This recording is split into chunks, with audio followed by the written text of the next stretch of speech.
just want to start out by giving Texas a lot of credit. The number one team in the country, and Sark and what they do, a great team. But I also want to thank the fans.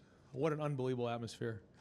From driving in this morning from my house, seeing everybody at game day, at big noon kickoff, seeing people around the stadium tailgating, and then the atmosphere in the stadium when we came out for warm-ups. I mean, there wasn't very many empty seats, and for a noon kickoff, to have that many people in the stadium was amazing. And so, for an atmosphere like that, week one, to bring everybody together was great for our team, and I think it made a huge difference in the fourth quarter. So I want to thank. I say all the time, it takes everybody, and the fans certainly brought it today, and man, I'm just proud of our guys. Just a gritty win to start the season.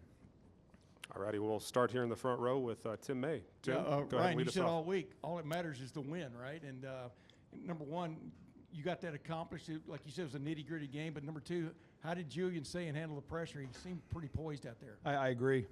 I said in the locker room, I thought he handled himself well. I thought he took care of the ball, made some throws when he needed to. A couple times when it wasn't there, he did not force it.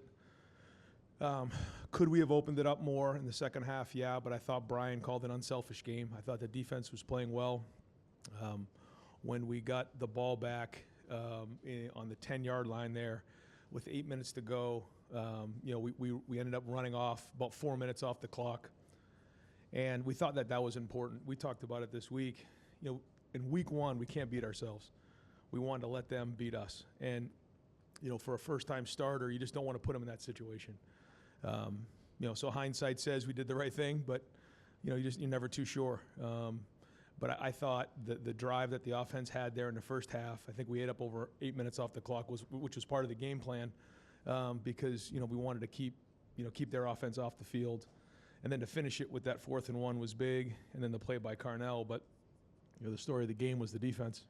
Matt, I thought, put a good game plan together. The coaches put a good game plan together, but the grittiness of our guys running around. There's a lot we can build on here, a lot we have to improve on. The team you see right now will not even be close to the team you see halfway through the season or at the end of the year, but it certainly makes the corrections a lot easier to make after a win against a top 5 opponent like this. We'll go right over here to the right, Spencer Holbrook. Ryan, I know that you don't look at it in terms of validation, but with Matt and the way that his defense performed today, what were just general thoughts on how great they were? And does it kind of show, like, yeah, I kind of made the right move here, bringing Matt in? Well, we have to prove ourselves every time we're in that arena. So that's just what you do. When you stop feeling like you have to prove yourself, then you stop improving. And so that's the way we feel. But all that being said, I know what kind of a coach Matt is because I see him every day. You guys don't. So that's the thing about football.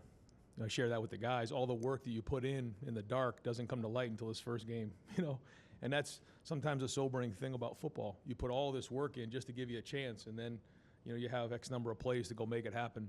But that's what competitive excellence is. And again, a great start. I thought the game plan was excellent, but the buy-in is what's most important. Plays are plays, scheme is scheme.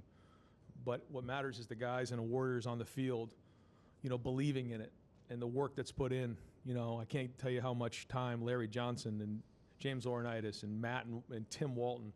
How about the DBs and Jermaine and IGB making that play down there on the end zone? These guys, they work their tails off to prepare their players and to grade out a champion to do their job. And a lot of guys did their job. Again, was it perfect? No. There's a lot of things that we got to improve on, a ton. But at least we have a starting point. All right, we're going to go over here to the right for 2 questions. First one to Patrick Murphy and then to Jake Trotter. Patrick, go ahead. Ryan, you said a couple times there's stuff to improve on. Is one of the higher up things getting the run game going a bit more? We'll have to look at the film and see. I mean, that's a stout front. There was a lot of guys in there, and when we play them again, I don't think it's going to look the same way. But we were leaning on some of our tight ends in there, and there was some good runs in there. I gotta really look hard now at the film and see. Where things didn't go perfect because, we were pretty tied in on both edges there. And so, those are downhill runs. We're looking to really get physical and push guys around. But I do think that we were getting movement out there. It was not a high-scoring game. I think we had 4 possessions in the first half. When it's time to spread everybody out and air it out, we'll do that and create more space. But this is a team that has great defense that has great team speed. And so we took that into consideration, putting the game plan together. It certainly wasn't perfect, but it's a start.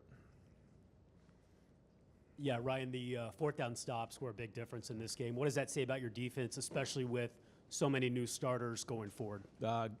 Situational football becomes big, and when you're huddling and slowing the game down, sort of like we are, that means the situations become more and more critical. And understanding what that is and spending time on these situations is what we do, and making sure that we're prepared for them. But you got to go do it. And every time you get a fourth down stop, it's like a turnover. So the interception was huge, but when you start getting fourth down stops at midfield, those flip the entire field, and it's like getting a turnover. So how many fourth down stops? We have 3, 4. There you go. The one to end the game, but 3 before that's almost 4 turnovers, and that plays into it. And there was that opportunity we had early in the game on that fourth down, and that was the other thing with Julian. Early on, I thought he threw some good balls. We actually had a few drops, which is rare around here, and that may have been a different game. You just never know how it starts or how it's going to finish. But yeah, no, those fourth down stops were big. Okay, we're going to go over here to Austin Ward. Before we do that, we're going to send Carnell Tate and Luke Montgomery to the back. So if you'd like to talk to Carnell and Luke, they'll be in the back. We'll go over here to Austin Ward. Mentioned the drops, and so Julian's numbers obviously could have looked a little bit different early. I want to pair that with the idea that you said that by the middle of this season that the offense is going to look much different. How much going into this game for Julian's first start, the talent of Texas, how much could you have reasonably put him out there to execute at this point? How much further is there to go? Because I imagine it's quite a lot. Yeah, a ton. But I thought I was impressed with his poise. He had a good look in his eye, and what he was saying and what he was seeing was exactly what was going on. That's a great sign. I remember CJ's first start. I remember Justin's first start. And when I mean first start, like, in big games. Dwayne, Kyle, Will was different because he'd played a lot of football. But when you have that first start and you're out there, there are so many things to take into consideration. When you're the quarterback at Ohio State and you're playing #1 Texas against one of the top defenses in the country, which we have a tremendous amount of respect for, like, the one thing we didn't want to do and I didn't want to do was put him in a bad spot. It's just not fair to him. Now, coming out of it, quite honestly, I think he probably could have handled it, but we weren't going to do that because we know it's a long season, and that was the decision that was made, and so we'll go from here. Okay, we got time for a couple more. We'll go over here to Bill Rabinowitz. Ryan, this team has said from the start that they were not defending national champions. This was a whole new team. Yeah. What kind of a statement do you think you made today? Well, we said that we want to set the tone.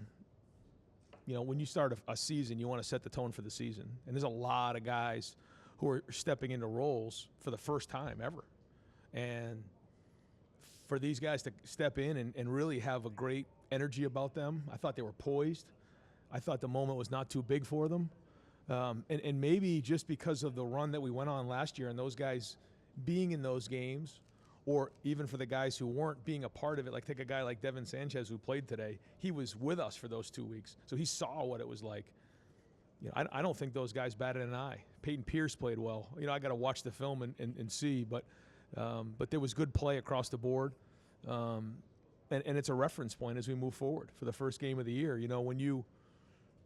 Listen, when I looked at the schedule and I said, okay, you open up with Texas at home with a freshman or a young quarterback, it was like, okay. It might be nice to have a few non-conference games to lead up to the season, but as we got closer, it was just like, this is actually a great way to start, because everyone's got to be on their game. Preseason, as we talked about, July was edgy, August was edgy. We knew we had to bring it this first game, and then I think they fed off the crowd. The crowd was strong today, and so this is their team, this is their story, and here's the first chapter. Julian didn't have a lot of experience coming in, obviously, but either did Arch, really.